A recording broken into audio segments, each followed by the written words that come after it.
Баршаңызға сәлем. Сіздермен бірге бүгін тез дайындалатын, духовканы қажет етпейтін торт дайындайтын боламыз. Бізге керекті банан, вареная сгущенка, печеньелер. Печеньелерімізді блендерге салып үгітіп аламыз.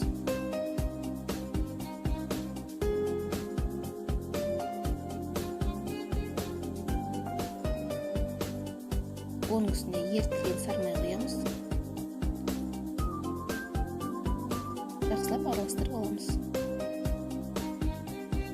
Міне дайын болды. Оны формамызға салып бортикке жасаймыз. Үстіне вареная сгущенкамызды жағып шығамыз.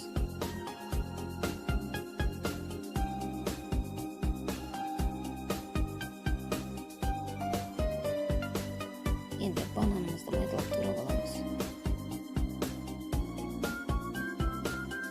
Оның үстіне банан қойып шығамыз.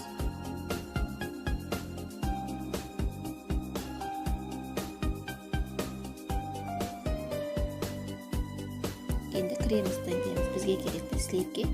Сливкеміздің үстіне вареная сгущенка қосамыз.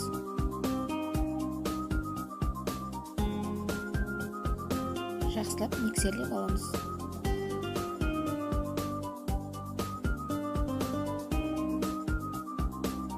Креміміз дайын болды.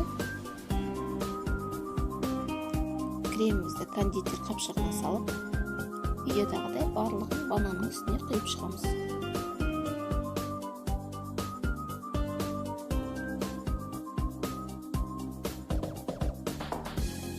Міне тортымыз дайын болды.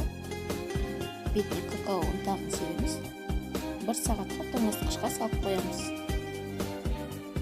Міне тортымыз дайын болды. Өте демді болып шығады. Достар, менің каналыма тіркеліп лайк, коммент